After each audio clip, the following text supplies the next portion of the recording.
I'm going to bring some friends with me. Oh my goodness. Yeah, he says, I'm going to bring some friends with me.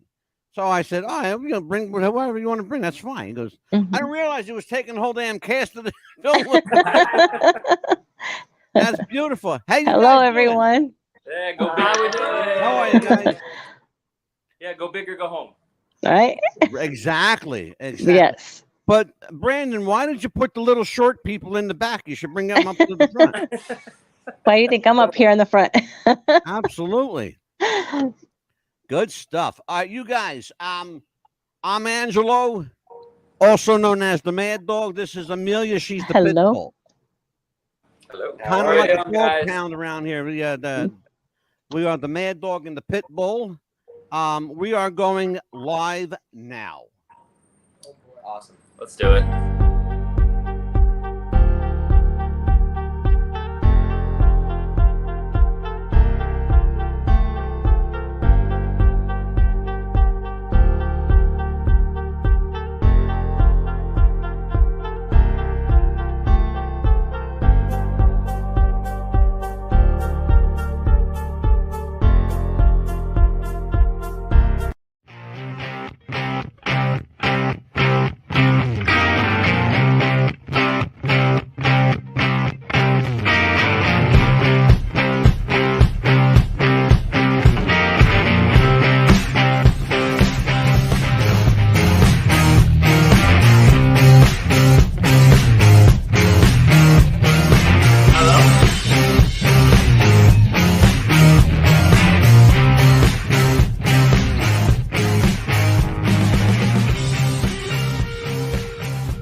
It's Thursday night and we are live. Hello, everybody. Welcome to Wrestling with the Future Radio Network.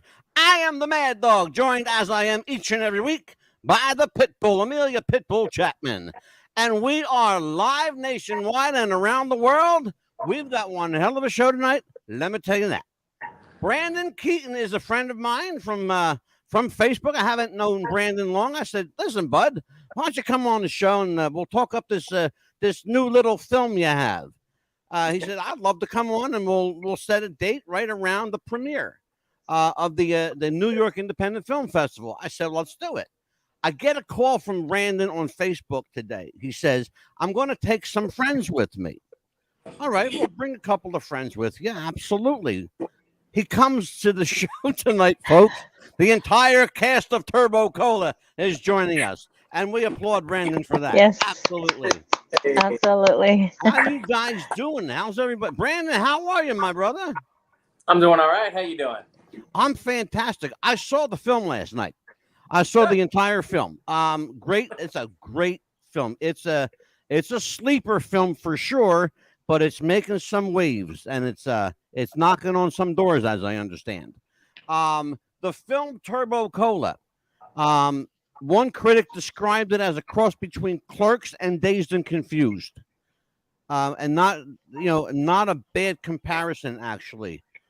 It is an unusual film in that it's set back in 1999 at the height of the millennium, the craziness of all that. If you're old enough to remember, the world was supposed to end on New Year's Eve, 1999. At least Austin Brooks thought so. Anyway, so Brandon, how did this film make its way to you, my friend? I'm also an actor, and I was in a play reading. This was originally a play written by a wonderful playwright, Samantha Odie. And as we're reading the play, I thought to myself, this has got the bones to a good movie. So I sent the script to Luke. He was the one director that I knew, and he said, "Yeah, this has got some good bones to it. We have to change a couple things around, but yeah, I think we can film this." And a couple weeks later, we were casting. Yeah, it's a remarkable story. My understanding, based on the play New Year's Eve at the Stop and Go. Mm-hmm. Who in earnest? Who wrote the screenplay for it? Was Luke? I see you're right there in the center. Did you were you the head writer on this project? also you directed. We should tell people Luke Covert is also the director of this amazing little film. Yes, there were 3 writers. So Samantha is responsible for the entire screenplay, all the characters, most of the emotional arcs in the story, and then she did a few drafts of this screenplay for the movie, and then we brought in myself and then another writer, Matthew Kiskis, and I did the final sort of 2 drafts that were what became TurboCola, the movie. So I have to tell you that I love the names here. Kiss, Toy, and Covert. It's either a cheap law firm or great porno names. I'm trying to figure out. Or both. It works for me, brother. I love the name. I watched the film last night for the second time. It's really a different kind of movie, largely because you make great use of the music of the time. Who did the film score? Yeah, we used the soundtrack of this band called Arlen Gun Club, and they're an awesome sort of grungy, punk rock, angsty, kind of current modern band that actually wrote us a song, and then we used 6 or 7 other songs of theirs, and then the rest of the music, kind of score music, was done by a Philadelphia musician friend of mine named Paul Talos, and he did this kind of bleep bloop trip hop Dust Brothers thing that would sound like Fight Club or The Social Network or something like that. I tell you what, I was incredibly impressed with the music score. They captured the spirit of the times. Again, the film takes place in 1999, right at the height of all the Y2K craze. Up on the screen, you'll see the cast members. I see a couple of those familiar faces on camera with me. Nick Stoser, you are the man of the hour, I understand. So your character is Austin Brooks. Get me inside the head. What is it? What is it? Austin Morris. Oh, okay. I'm sorry. We can be Brooks. Brooks Brooks right is now. good. Doesn't change anything. Austin's the important part. We got that. Yep. Okay. So, and then I hope I didn't butcher up your last name, Stoser, right? You got it right first try. That's great. Okay, cool. Okay. I don't want to screw it up. Jared Spears, Jordan Denning, Landon Tavernier, Brooke Maroon, Anthony. I'm going to screw this one up so bad, Anthony. Notarelli. You're so close. Notarelli. Notarelli. Oh, there you go. Aaron Nordseth, Brandon Keeton, of course, Brandon, my buddy. Eric Neal and Michelle Hall. Special place in my heart for Michelle Hall because that's my sister's name. So who do we have with us tonight? I said there's 6 or 7 of us, right, Brandon? Yeah, go ahead. Let's start with the most. We'll get one of them. Yeah, we're starting with you, Dennis.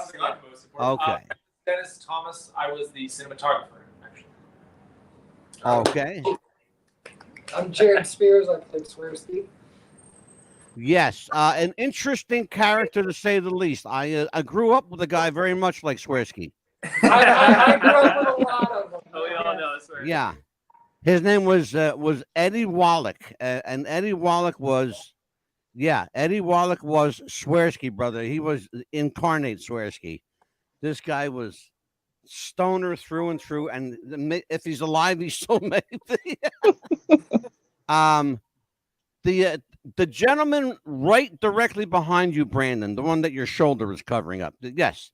What is your name, young man? Landon Tavernier. I played. Okay. You're the guy with the gun. Yeah. That's me. That's the guy with the gun. Okay. All right. I want to make sure I know who everybody is here. And the pretty young lady with the flowing locks behind Luke. Hey, I'm Brooke Maroon. I played Jennifer. Oh, you're Brooke. Yes. Oh, how you doing, Brooke? I'm doing so well. How are you doing? I tried to merge your name with Nick's. I'm sorry. Nick Sosa, Brooke Maroon. Oh, awesome. Nick Maroon.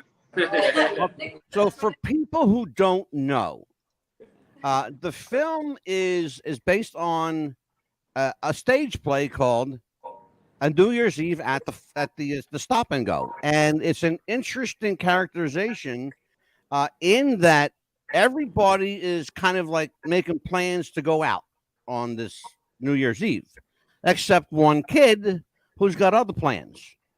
He plans to do something special. I'm not going to give away the plot, but he's going to do something very special for himself on New Year's Eve. Talk to me about Nicholas. Talk to me about, first of all, getting into the head of the times. It's 1999, and you're playing a character, I'm guessing, a lot younger than yourself. At the time, I was. How old am I in it? That's actually a great question. I've been saying 19, 20. Yeah, 20. I was 21 at the time, and 1999 was the year I was born. So I vaguely remember, not actually, but getting into it. I mean, I talked a lot with just people like my cousin James. I talked to a lot because he was, he grew up during that period of time. Learned a lot about the '90s from him. I remember actually talking to you the very first time that we hopped on a solo call. You honestly were telling me a bunch of different things about the '90s that I was listening to and being like, okay, let's listen, let's take notes. But also just, I mean, Luke, the script. There's so much different inspiration to take. It was pretty easy, honestly. Yeah. This is an interesting cast choice. Luke, did you have a say in? Obviously, you're the director. Did you have a say in the casting in this film? And if so, how much? What were you looking for? Brandon and I did the casting together. Brandon, okay. Yep. So we put out a casting call online and got 1,300 submissions from people. Wow. It was just blew us away because I didn't know if we could find actors who could do it. I didn't know if they'd be in the project at this price range. We didn't have a lot of money to pay everybody. And so Brandon and I sat in his martial arts academy and watched on the TV just tape after tape after tape after tape. And that was after brutally slicing through people's headshots, just making a split-second decision of like, yes, no, Yeah. And so Swipe left. Yeah, exactly. So Brandon, do you like working under that kind of pressure? I'm used to it. I don't know whether or not I like it, Right. but I'm used to it and I handle it pretty decently, I guess. Yep. We should tell people that Brandon's a former U.S. Marine and currently a martial arts instructor. He recently made a transition to acting, producing, and directing upon his discharge from the military. By the way, thank you for your service. Yes, and thank you so much for your grateful service. that. I'm also very grateful that you decided to explore the cinema, because you've got some talent in you, young man. You really do. Well, thank you for calling me young man. Well, you're a hell of a lot younger than I am, brother. I shaved today, so I look a little younger than I normally do. So, Yeah, I did too. I shaved the beard off 2 days ago, bro. 2 days ago. I feel naked without it. Amelia Pitbull Chapman, you are up, young lady. Yes. And I was going to say also, thank you again for your service, Mr. Keeton. Hoorah, as they say, right? Hoorah. For the Marines. Hoorah. I had a question for the actors. How many of you is the first time in front of the camera? Or as an actor? As an actor, It was my first time in a feature film. Yeah. Okay. And what about you guys back there? Have you done? I had done one feature film prior and quite a few short films. Okay. It's my first feature. I've done shorts and background acting a few times, so a bit on and off set. Yeah. I actually have one film credit to my name here. Mm-hmm. I did a walk-on Eddie and the Cruisers. Yes. I'm the only one that gets that reference. Yeah. You'd have to be old enough. For sure. Mm-hmm. Yeah, Eddie and the Cruisers. So Amelia, go ahead. Yes. You're up. Okay. Yes. My question also is, do you miss, do you miss doing excuse me, I can't even talk today. I've been today's been a long day for me. Do you miss doing martial arts? as well, or do you go back to it? I noticed that you go back to it every now and then and teach as well.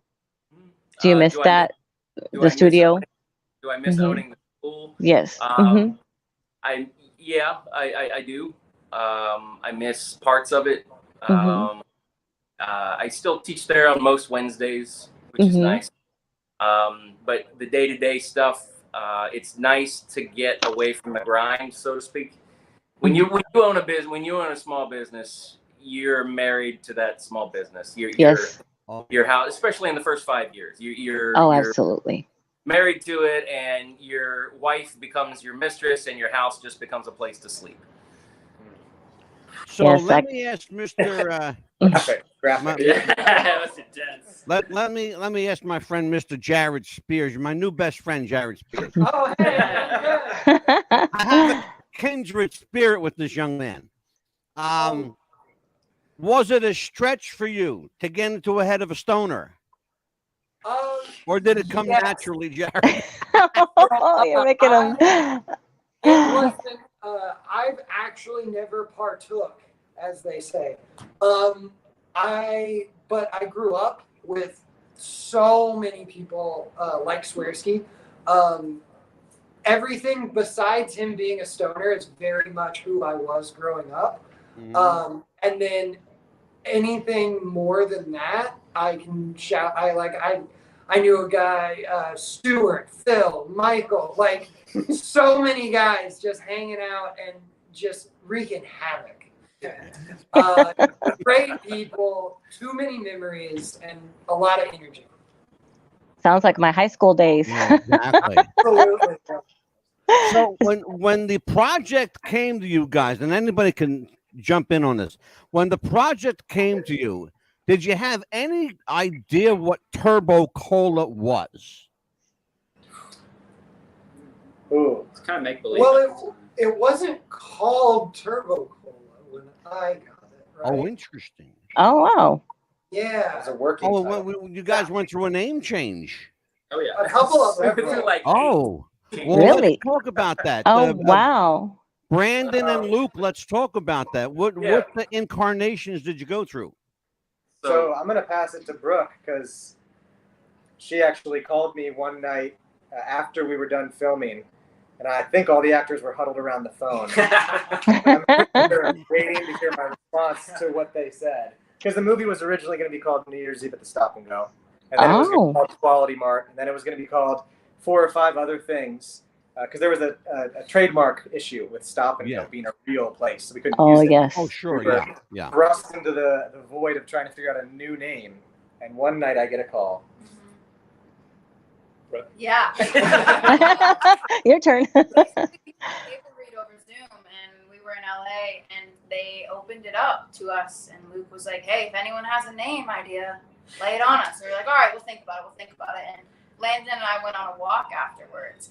We were just pitching names back and forth, pitching names, and then I was like, "Oh, let's just call it Turbocola." And then we laughed about it, like we were like, "Oh, that's a stupid idea." And then after about 5 minutes, we were like, "Wait. Actually, the whole movie revolves around these sodas. So why would it not be named Turbocola?" And we called Jordan. We were like, "Jordan, what do you think?" He's like, "I dig it." And we hadn't really become friends with them yet, so we didn't include them on this. And then I was like, "I'm gonna call Luke right now." It was like 11 p.m. LA time. So that's, Yeah. late. I got news for you, young lady. That little walk and that laugh just made you guys probably $10-15 million. Yes. Absolutely. Absolutely. Absolutely. And there's actually a little more to that, because Luke then brought the title to me, and I hated it. Yeah. Really? And then after talking with like 6 distributors, all of them were like, "No, you got to change that title. Got to change that title. You got to make it something short." And at that point, I decided, I called Luke, and I was like, "All right, bastard. All right, you win. Call it Turbocola." And then I called Sam, and I said, "Hey, we're going to change the title." And then I let everybody else know, "Hey, all right, we're going to change the title." Also, actually, I'm not sure I ever got the memo we were changing the title. I just felt like on set, all of us actors came together and just started calling it Turbocola. Manifested. Great. Manifested manifested never it got into a existence. script that said TurboCola. There was never a Never. Yeah. That doesn't exist. We shot the script quality, Mark. Yeah. Yeah. So a big part, a big part of every film nowadays is merchandising. You have a rather interesting merch lineup: T-shirts, cola bottles, movie art that's Yes. available for sale. Let's talk. I guess whoever wants to handle this, maybe Luke or Brandon. The merchandising. The cola bottle looked, representative of someone said like maybe Coca-Cola. Mhm. If I could compare it to something. Right. How much difficulty did you have in trying to market a cola bottle that didn't look like a Coke or a Pepsi? Well, that's actually a Luke question. I'll turn it over to Luke. There you He's the go. one that got the bottle. We sorry, the soda thing was a whole long process because we needed a soda we could shoot close-ups of without getting sued to death. Yeah. And so I named it TurboCola in the script. I just called it that. And I had worked with the graphic designer, and she agreed to just make us a drink logo and a wrapper and everything. So she and I went back and forth. This was maybe a month and a half before we shot, 2 months before we shot the movie. And she and I went back and forth, and I was sending people, mock-up designs with different colors. People were like, that looks too much like Coke. That looks too much like this. I don't like the yellow, whatever it was. And eventually we landed on this logo, TurboCola, and had it printed regionally and then rewrapped it. It took a while to find the right bottle, too, because you can't use Well, a I'll Pepsi. tell you what, Exactly. brother. It's fucking brilliant. Yeah. It really is. It's Fucking great. insane. I love it. Yes. By the way, after this show, I have to rustle up some T-shirts for Amelia and I. So Yes. be prepared to send some shirts out. Deal. Absolutely, let's talk a little please. bit about character study. This film is really an interesting character study in the mindset of the teenager and young adult of the time. Some of you are, I'm guessing, younger than the parts that you played. And then again, maybe a couple of you are older. I'm not real sure. It's hard to tell these days. So talk to me about getting into the head of that era. That was a really strange time in U.S. history. I mean, just to show you a couple of things here, this was craziness. Gas prices in 1999 were $1.17 a gallon, Yes. $1.89 for super. Just to show you, and that was a lot of money back at that time. Little did people know we'd be spending $7-8 a gallon here in New Jersey for gasoline. But Yes. And how much was the minimum wage? Like $6, something like that back then? in '99, Yeah. maybe 5 1/4. Yeah, 5 1/4 back then. That was the minimum maybe. wage. Mm-hmm. You guys old enough to remember that time period? I mean, other than Luke and Brandon. I knew exactly where I was in 1999. Me too. I had small kids I was raising. Yep. Yeah, exactly. I Right. was 6 years Mhm. old. I just watched my mom perform on stage, one of her shows, and they actually had. I remember it because we had a New Year's Eve party that night in the actual theater house, all celebrating into the new millennium. So I remember that night as like a big party going into the new millennium. But as a 6-year-old, I had no concept or no idea of what. Yeah. Who's your mom? Her name is Trish Tavernier. She was a stage actress in Ohio between the ages of like me being 0 to 8 years old. And then when I just graduated high school, we actually both were in a play together. She actually came back to act for one last show at the very stage that I saw her perform on, and we got to perform together. So That's beautiful. Yeah. That's beautiful. How many of you guys come from entertainment backgrounds? None of you. Really? Great kids. Yeah. None of you come from Wow. showbiz backgrounds. That surprises me. It really does. It really, really does. And in fact, I'm kind of like taken aback by this fact. I was really annoying at family gatherings. Same.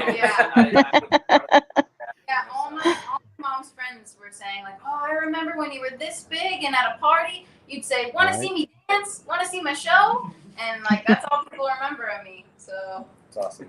And now, how many of you young actors are formally trained from, like, I want to say maybe like the actor studio or a school like that? How many of you formally trained? All of you?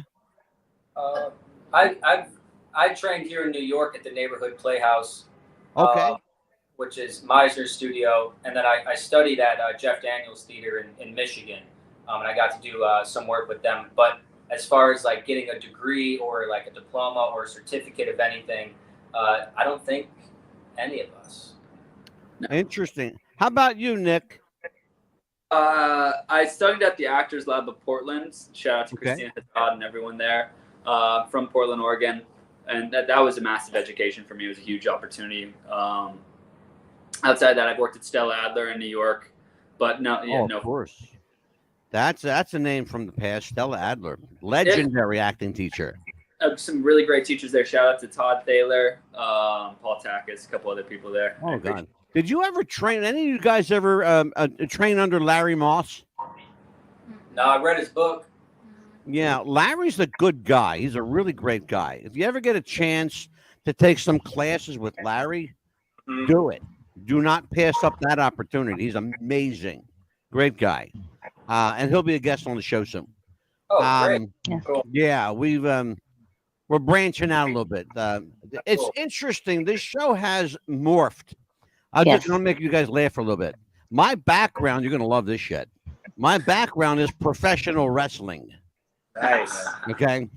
I spent 29 years as a sound engineer, and I recorded bands, nationally and locally. And I spent a good 25 of that 29 years as a professional wrestling promoter. I worked for companies like World Wrestling Federation and National Wrestling Alliance and World Championship Wrestling. So that's my background. And there's a lot of similarity between what I did in wrestling and what my friends in film and theater are doing, because it's essentially theater. So with that as the premise, how many of you have a theater or theatrical background that lend to your on-screen performance? yeah, I was a professional dancer, still am a professional dancer. So I grew up on stage with dance, and I did plays as a kid and things like that. So definitely theater, stage background in a lot of ways. Wow, interesting stuff. Brandon, let's talk about this. And I didn't give away too much at the beginning of the show. TurboCola is again about Nick's character, Austin. And Austin, as I said, he had different plans for his New Year's Eve. Without us tipping the hat too much or tipping the bit, talk to me about how difficult it was to have Austin, his character, the character of Austin, remain human and likable while he's pulling off this, let's be honest with this, underhanded bullshit. That is exactly why we cast Nick. Yeah. We came down, and I remember specifically, we came down to 3. Are you trying to tell me, Brandon, that he's a sneaky bastard? He's likable. I'll say that. Offset. So we had it down to again when Luke and I were casting, we got it down to 3 people, and one was sort of a studly kind of guy, very macho kind of guy, and he seemed like the kind of guy that you could see Mary Jane with. And then nothing This was a different actor. Then we had another character that he wasn't very likable. He could pull off the role, but he wasn't a likable kind of person once you started to see him do some bad things. And then we were like, okay, I guess it's Nick. We still like him. You know. Well, that's a great. Well, that's a great segue. That's a really good segue. Oh. Yeah, we liked him the whole The time. whole audition tape. That's a very I interesting. had a horrible segue. mustache today. It looked like I had leg hair growing on my face. We like the leg hair. Well, Brandon, Luke, that's a very interesting segue. Would it have worked if you had an actor that wasn't likable? Could you have made that work? Because sometimes it will add to the realism I effect. think they could have done a much better job. I think they missed it. I appreciate it. Now, Nick, behind you, there's a young man that's been very quiet this evening. That's gonna the get one him guy to that speak. matters. with the I guess what is that, blue shirt? What is that? Yes, it's a blue. Yes. So you've been very ominously quiet back there. I have to get you to speak. Now, I'm praying that I did not screw up. You are a male, right? You're a guy, right? That's correct. Yes. Okay. Because I don't know, because you kind of look feminine over here, but it's all good. So tell me about your role in the film. What was your character, and give me a little insight into who you are. So I have absolutely no business in front of a camera. I am a cinematographer, so I was responsible for, I suppose, the look of the film. I photographed the film. Gotcha. Okay. Oh, wow. Yeah. All the camera So work. you're the guy that's responsible. Let's talk to you, cinematographer. Yeah. Interesting. Okay. It had a very distinctive look, and in some parts of the film, and I encourage you to see it, the film is TURBOCOLA, and it opens nationally today, right? Tuesday. Yep. Tuesday. Okay. Okay. You are the cinematographer, so let's talk about the look of the film. I want to find out if I'm right about this, but my inkling is that it was deliberately dark in specific parts of the film. Was I right about that? It looked like it wasn't a lighting issue. It looked like it was purposely dark. Yeah. Can you tell me why you chose to darken certain scenes? Well, Luke and I had a lot of conversations about the different films we were inspired by, films from the 90s, modern films that were set in the 90s, trying to think about what we wanted this to look like and how we wanted it to feel, like what the mood was, because there's definitely some comedic moments, there's definitely some serious moments, Right. And so trying to find that balance, and a big part of it was the location that we ended up in, which was this fantastic location. Yeah. But we were very limited by what that space looked like and what it felt like.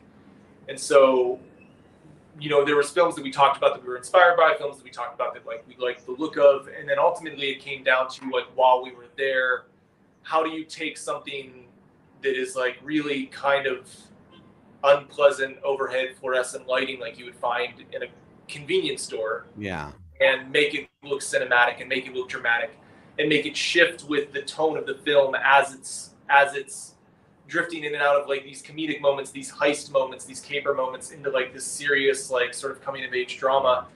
And how do you make it feel cohesive and seamless, not like it's jumping around and it's crazy. And there's there's moments that are there's a dream sequence that's supposed to feel significant and it's supposed to kind of jump out at you. And so a lot of it was just taking all of those things, what we were working with, which, admittedly was pretty limited. There's one scene to me, and Brandon and Luke, maybe if you want to take this one or whoever wants to take it.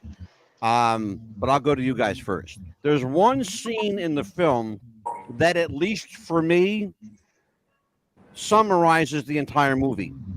It's a scene where Nick's character Austin is looking at this darkened store. The lights are very, very low. The camera is over his shoulder, and it's almost that anticipatory feel of what's going to happen next. Instinctively what's going to happen, but there's still a suspense element to that particular scene. You want to take that one, Luke? Yeah. I mean, I think part of it is like you're not supposed to put a dream sequence in a movie anymore because it's very, very cliche and it should never be done. And so, well, fuck them, do it, brother. Right. I went back and forth on that a lot, and eventually felt like we kind of needed the break. You know, we needed to go straight up metaphorical, embrace it, let Dennis flex a little bit with some really, really awesome lighting, and just break the tone of the movie. And I also wanted to kind of make people question, you know, the Y2K thing. Like, is everything about to go down? And then you tell them, oh, it's a dream sequence, everything is fine, but it's really not fine. Yeah. It's just not fine dramatically later. You know, it's not that we're going to go to an alien sci-fi movie. But I did kind of want to make people feel that, you know, for a second. And so that scene, you know, we look over his shoulder and he sees the ATM and you hear the sound of it. And the sound is of a printer printing money. You know what I mean? Like that's like really in there. Well, the whole Y2K thing came to a crashing halt at the shot of a gun. So I want to get into the young man behind you there, Luke. Your character, young man. Yeah. Hi. Yep. The guy with the gun. That's me. Your character is pivotal. He's a kind of a loose cannon. You don't know whether he's unstable, whether this is an act that he's putting on. For you, taking on a character like this, were you aware of the deliberateness of his mental state? Yeah, I would say that me as Landon was. I kind of went into it with an idea that Jimmy's all talk throughout the whole film, and the moments that you don't get those all talk moments, a little deeper, a little bit more grounded with that character, is when he's only with Austin alone.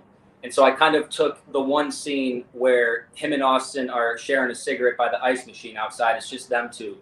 That to me is kind of the whole book or the whole chapter of what Jimmy is about. It's just about Austin and his friendship, and he doesn't want to see his friend leave him behind.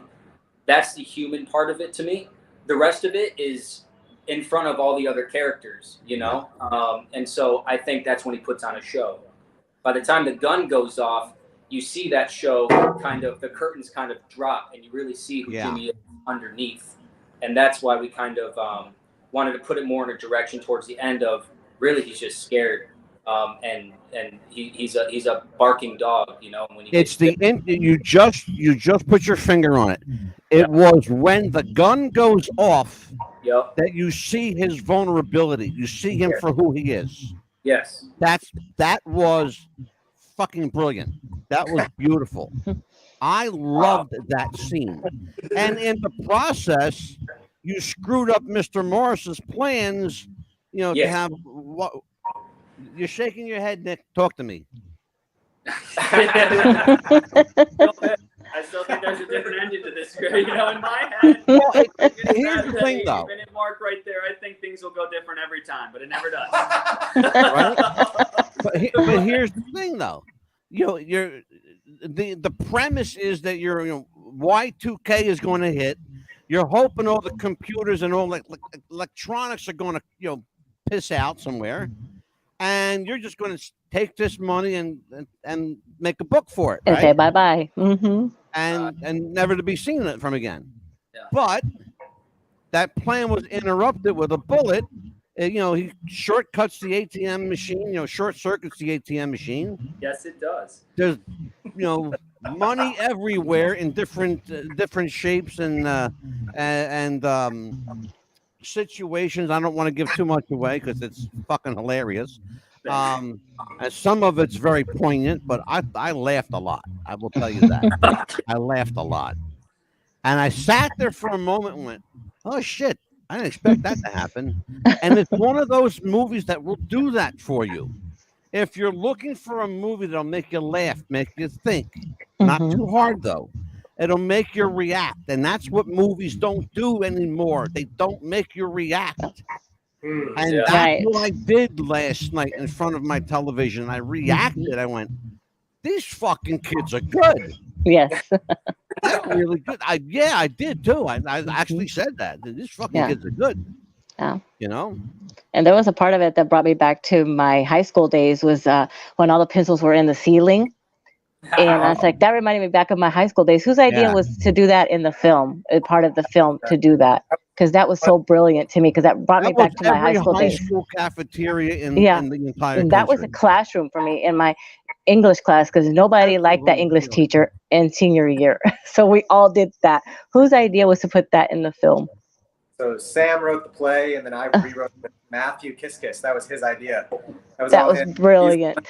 He even got the piece of drop ceiling and stuck the pens in it.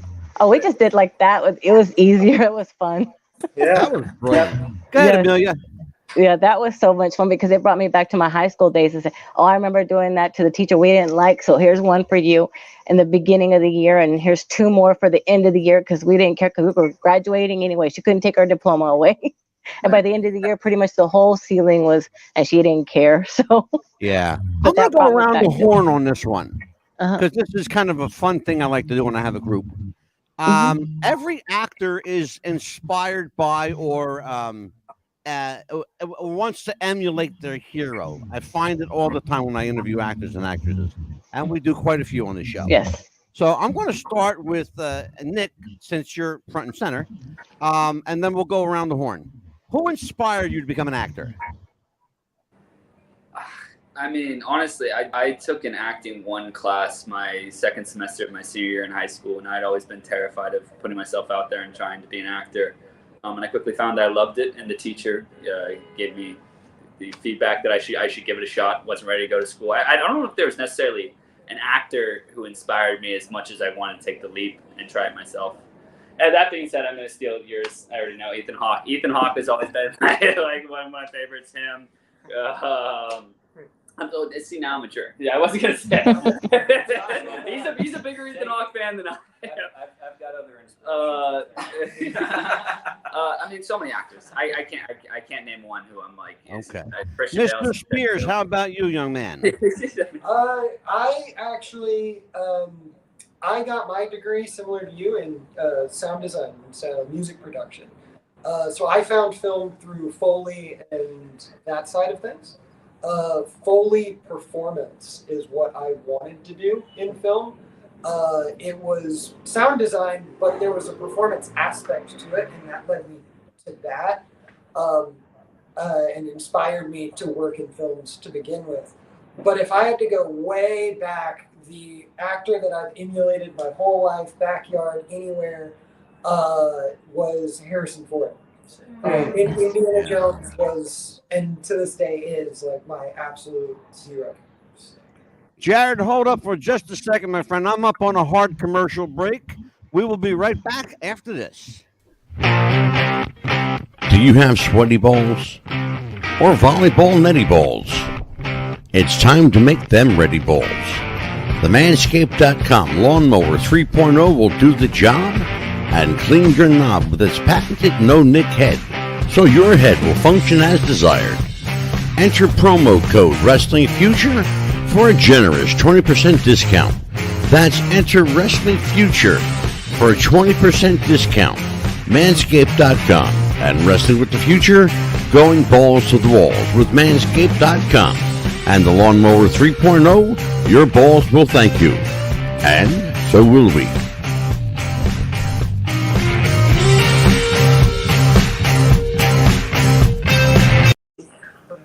We are back, and that's our friends at Manscaped.com. Enter Wrestling Future for a 20% discount. Your balls will thank you, and so will we. Okay, so Brooke Maroon, you are up to bat right after a commercial for a male shaving grooming kit. Sorry, young lady. Our friends at Manscaped. So how did you get started? This is a tough question when it comes down to like heroes, but I feel like my whole life, again, with dance and performance, I was just surrounded by performing and storytelling my whole life. And my mom and my stepdad actually owned a movie store that I worked at in middle school. So like DVD is kind of like a local blockbuster type thing. So I was surrounded by films, but didn't put the pieces together fully. And then I just realized with dance, I had to ask myself what I loved about it, and it was storytelling, and that led me to acting. So I don't have a person or like a celebrity or someone that I fully look up to that I want to emulate their career. There's a lot of people that I like what they do, but I'm most inspired by my friends and the people I'm surrounded with acting. They definitely push me the furthest. Beautiful. And young man, how did you start? So, Who inspired you? I guess kind of like Brooke, it was more of the surrounding that I was in than a particular person. Growing up, obviously, you know, with my mom being a stage actress, watching that, I think it was kind of a subconscious thing. And her showing me like all of like the classic 80s films growing up, you know. And so I was immediately hooked on films ever since, you know, I was a kid, and, you know, that was like our nighttime kind of ritual. So I think it was just more of the environment that I was surrounded by. With that said, I think every year or every couple years or every new piece of art that I see, I'm inspired by different people, and I continue to get inspired. So whoever inspired me like 5 years ago, maybe it's someone else now. I remember right when I was taking acting seriously, though, I did see Bradley Cooper do a movie called Words with Dennis Quaid, and his performance in that film really like shook me, and I could see like a male energy get really vulnerable, and there was something about that really spoke to me, that I was like, I want to do that. You know, I want to be vulnerable and express myself in this kind of a way. And for me, I think it was a vessel of acting because of the surroundings of growing up. Well, I'll tell you what, you guys got a hell of a career in front of you. Yes. But if this is the tip of the iceberg, then you got a long way to go and a lot of work ahead of you.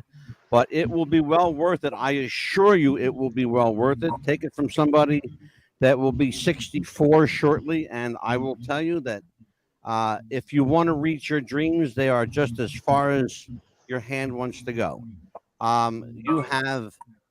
You have all of you have careers ahead of you. Yes. Remarkable careers.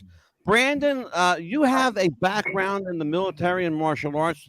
Of all the things you could have done, you could have went anywhere you want, did anything you want to do. Why did you choose the film industry? That I have to thank the Marine Corps for making me a workaholic. I am not a good retired person. I hear you. I after the Marine Corps, I knew that I couldn't necessarily work for somebody else, so to speak, and you know, work in an office. And even though I tried, it just didn't fit me anymore. And I knew I needed to be my own boss. I did that for a while. And then after I had sold the school, I was like, you know, I think I want to do something else. What else is really hard to get into, especially at 48 years old? And oh yeah, I know. I'll go be an actor and a producer. Absolutely. I could have got you into pro wrestling, babe. Right? There you go. Weren't you a boxer at one time as well? It is Amelia's favorite time of the show. This is where we get to play. We're going to show the trailer. Let's all take a look at the trailer. Yes. That must have been like seeing the face of God. Yeah, man. It was right in front of me. All the money in the ATM.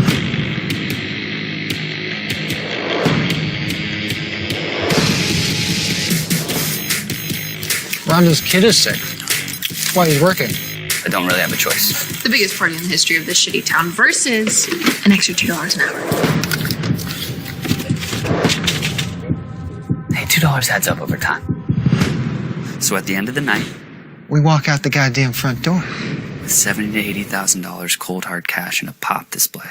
That's what I'm talking about.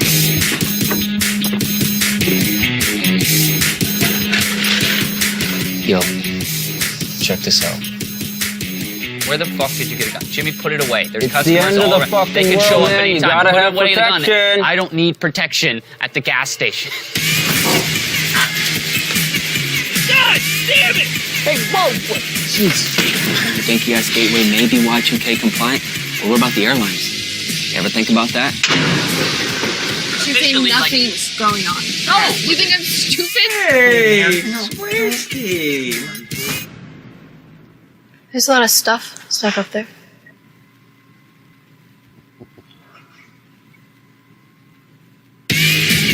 So, with 4 cameras, they've got it all covered. When they review the tapes, and they will review those tapes, there's gonna be plenty to see. The shit, motherfucker!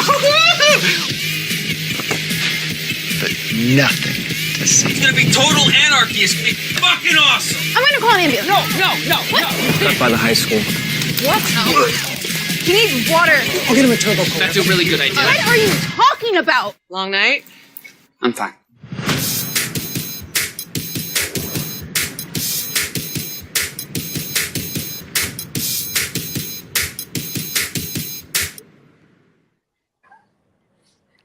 There you go. That was Hey. the trailer for TURBOCOLA. By the way, tell Mama Morris Big Daddy's got room at the crib. Beautiful. I'll be sure to pass the word on there. Who is that actress, by the way? I didn't catch her name. I'm pretty sure Brando's already trying to get on that right now. In the movie. Well, Brandon, let's take a look at your scene here. We're going to take a look at Brandon Keeton's scene right now. Everyone hitting on my mom, man. Hey, do you know my mom? Excuse me? She's 5'5", blonde woman. Supposedly hot. Mindy Clearball? Morris, but yeah. Of course. I know, man. How is she? She's good. Hola. Gonna win big there? What? Under the bottle cap. I won a hat last week. Yeah, me too. I just haven't received it yet. Well, your odds look pretty good. That's it's a lot of pop. Yeah, it's for the party at the fallout shelter. I mean, really small, just a few friends, only sodas. You should come by. Yeah, I'm not gonna do that. Say hi to your mom for me. Beautiful. That was a very convincing portrayal of a police officer, Mr. Keeton. I very rarely, and I don't know if I've told the cast this. I told Luke. I'm a martial arts instructor. I boxed for 18 years in the freaking Marine Corps. I've blown a lot of shit up. Done a lot of high octane shit. But I was actually absolutely petrified to share a scene with these guys because they were so good. I was intimidated for the first time in a very long time. So now you know. Well, let's explore that for a minute. Is it difficult for you naturally to do something out of your element or out of your comfort zone? Is that hard for you? No, because every 2 or 3 years in the service, you're moving and you're doing other things. You're doing something completely different than what you were doing before. And I think that's one of the things that led me to acting and producing is, when you own a business, you're basically, even a small business anyway, you're basically there the entire time and nothing really changes so much. And I had grown used to, every 2 or 3 years doing something completely different. And I think that's one of the reasons why I chose to get into film and television. Well, I'll tell you what, I am, on behalf of the cinema-going public, I thank you for making this career path. It's amazing. Who do we have? We have actually, in our chat room tonight, which I did not open up, in our chat room tonight, Stephen Plim is in our chat room. You guys don't know who Stephen Plim is. He is an entertainment manager and agent, and his famous client was Tiny Tim, among other people. Nice. Tiny Tim, Jerry Mathers, Adam West, and Joe Fraser. How would you like that for a lineup? Mhm. This guy had some heavy hitters, literally. Yes. Brandon, Luke, what's next for you guys as we wrap this up? Promote yourself, promote TurboCola, and then we'll go around the horn and see what everybody else is up to. Well, we're like I said, we're released on Tuesday. As of last Tuesday, this past Tuesday, we're released on all digital platforms wherever you go to rent a movie. So Apple TV, iTunes, Dish Network, FiOS, On Demand, Amazon, Vudu, Google Play. Yeah, order us.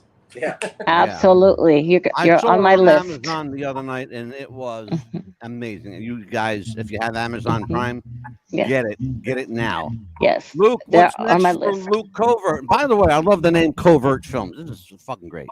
Oh, thank you. I had an uncle growing up who convinced me to use the name. He was like, "Dude, it's built in." Literally bought me the domain right in front of me. So yeah, man. I mean, there's like 3 different scripts that are in the works, and you know, like a horror one, an action adventure one, and then a comedy one. And right now, it's just seeing who. Well, wants if to you have any, crazy enough to fund another movie. If you have a need for a mafia type, I'm your guy. Thank you. I'm the guy. I'll give you a call. Nick, All right, and we'll what's talk up- numbers. What's up next for Nicholas? We'll see what happens. We don't really. I'm producing film this summer. Okay. Look out for that, and whatever's next is next. We'll see what happens. Okay. My cinematographer friend, where are you going next? Yeah, I got a couple of things. I'm working on a feature right now. I'm working on a TV series in India, which has been really exciting. And those are hopefully going to both be for Netflix, and so hopefully that'll be out soon. Nice. Jared, my buddy Jared. Yeah. What's up for you next, bud? I've got a couple of shorts coming out. I recently finished filming my own personal solo project called Interment. Kind of an emotional horror story that I came up with during the pandemic. I'm the sole credit, so writer, director, actor. I learned camera work, cinematography. I'm currently learning editing, so I'm not sure when I'm going to finish it because that is way more complex than I could have imagined. So probably early next year that's going to come out. And then I've got a short film coming out in a couple months called Chicken Fingers, kind of a very heartfelt comedy coming out of the UT Master's Thesis program out in Austin. So. Brooke Maroon, young lady, what's your next movie? I have a couple features probably dropping later this year, but Landon and I are working on a project together that he wrote that I'm producing and acting in as well. So doing a lot. All right. And young man, where are you appearing next, and where can people see you? Well, this movie, Apple TV. Like Brooke said, I wrote a film last summer, and we've been working really hard at getting it up off the ground. And we've been producing it and taking meetings with executive producers and with the help of Brandon as well. So we're going to start production on that early September, I believe, if everything goes according to plan. But yeah, that's all we're working on right now. And Prada. It's called Prada. The movie is called Prada. Yep. There's a cool teaser out there if you look at Prada movie. Yep. Go check it out. Yep. Called Prada the Film on Instagram. You can check it out. Check out the trailer. To see kind of where we're going with it. And Brandon Keeton, what's next for you, my friend? Whatever Luke wants to do and whatever gets funded. There you go. Absolutely. There you go. Well, I'll tell you what, it was an absolute blast to have the entire cast of TurboCola with us tonight. Thank you again, Brandon Keeton. Yes. I owe you my right and left testicle for this interview. I appreciate you. I'll hook you up with some manscaped.com. If Send me some Manscaped stuff. I'll send you some TurboCola stuff. You got it. Absolutely. We can do that. On behalf of Luke Covert, Brandon Keeton, Nick and company, I am Mad Dog DeCipio for Amelia Pitbull. Yes. Chapman, I almost forgot your last name. We're so intrigued with today. We had a Yes. great time. We Take care, you sure guys. We'll did. see you next week. Be good to each other and say hi to mom. Bye, Nick. Bye-bye. Thank you. Bye.